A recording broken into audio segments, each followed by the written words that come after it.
যে লিপিটার দিকে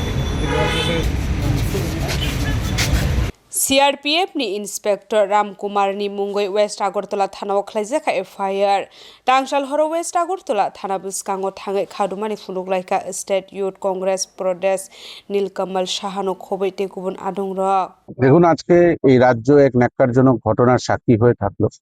আজকে সবাই জানেন যে আমাদের ত্রিপুরা প্রদেশ যুব কংগ্রেসের পক্ষ থেকে একটি বিক্ষোভ কর্মসূচির আহ্বান করা হয়েছিল এবং আমরা এই রাজ্যের যুবকদের স্বার্থে এবং নিট পরীক্ষার যে প্রশ্নপত্র বারংবার ফাঁস হচ্ছে সেই নিট পরীক্ষার প্রশ্নপত্রর ফাঁস এবং ধর্মেন্দ্র প্রধানের অতিসত্বর রেজিগনেশনের দাবি জানিয়ে আমরা যখন পুরো শহর মার্চ করে আসার পরে RMS চৌমুহনী থেকে চিফ মিনিস্টারের আবাসনের দিকে এগোচ্ছিলাম, আমরা হঠাৎ করে দেখলাম যে একটা বিশাল বাহিনী পুলিশ ফোর্স সেখানে দাঁড়ানো। ফার্স্ট ব্যারিকেড যাওয়ার পরে আমাদের ওপরে জল কামান ছোড়া হয়। জল কামানের পরে আমরা সেখানে রাস্তায় অবরোধে বসি এবং আমরা দেখলাম যে জল কামান মারার সাথে সাথেই CRPF এর যে ব্যাটালিয়ন সেখানে এসে কর্মরত ছিল তারা এলোপাতারি যুব কংগ্রেসের প্রচুর সংখ্যক যুবক যুবতীদের ওপরে লাঠিচার্জ করেন এবং খালি লাঠিচার্জই না,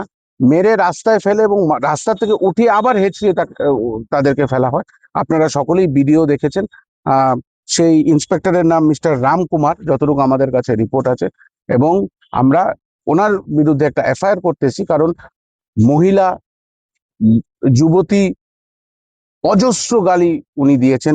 আমার বলাটা উচিত না, যেরকম এখানে উনি একটি স্টেটমেন্ট ইউজ করেছেন যেখানে আমাদেরকে বলেছেন মার ডালো সালোকো, মানে আমরা কি ক্রিমিনাল না আমরা টেররিস্ট?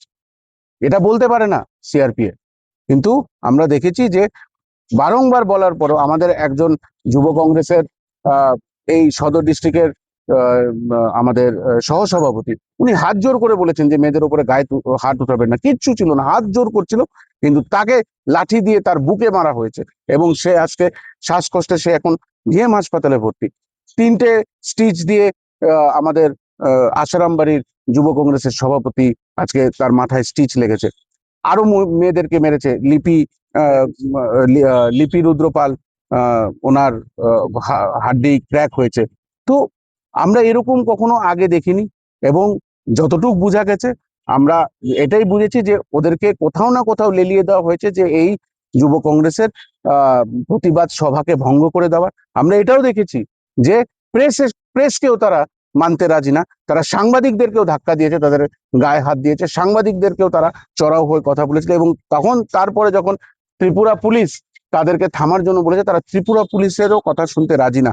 তারা পুরো মাইন্ডসেট করে নিয়েছিল যে আজকে যুব কংগ্রেসের ওপরে এলোপাথারি তারা লাঠিচার্জ করবে এবং আমরা অতি সত্বর এটার বিচার চাই। আমরা FIR করেছি, FIR উনি রিসিভ করেছেন এবং এটার বিচার যদি না হয় আগামী 10 দিনের মধ্যে পুরো রাজ্যে যুব কংগ্রেস আন্দোলনে নামবে এবং এই আন্দোলন কোনো CRPF বা কোনো ব্যাটালিয়ন আটকাতে পারবে না।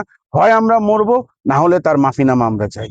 যেই তো লাঠিচার্জ করা হয়েছে, দেখুন পুলিশের কাছ থেকে আমি কিছু নিউজ চ্যানেলের থ্রুতেই দেখেছি যে না, কোনো নির্দেশ তো দেওয়া হয়নি। আমি এখনো জিজ্ঞেস করলাম, উনিও সাফ মানা করেছেন এবং আমাদের যে SP সাহেব, সেই SP সাহেব একটা নিউজ চ্যানেলের মধ্যে প্রকাশ্যে বলেছে যে কোনো লাঠিচার্জের কমান্ড দেওয়া হয়নি এবং লাঠিচার্জের কমান্ড আসলেও দেওয়া হয়নি।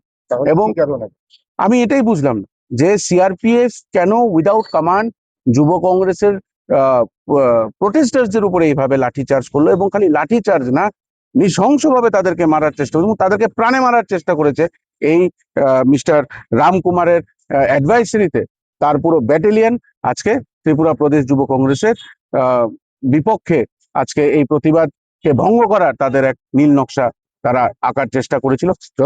তারপরেও আমরা প্রতিরোধ করেছি, আমরা রেজিস্ট করেছি, আমরা FIR দিয়েছি এবং এই FIR এর কতটুকু কাজ হবে আমরা 10 দিনের সময়সীমা বেঁধে দিয়েছি। 10 দিনের মধ্যে যদি আমরা সুষ্ঠু বিচার না পাই পুরো রাজ্যতে যুব কংগ্রেসের আন্দোলন বৃহত্তরভাবে আমরা সংগঠিত করব।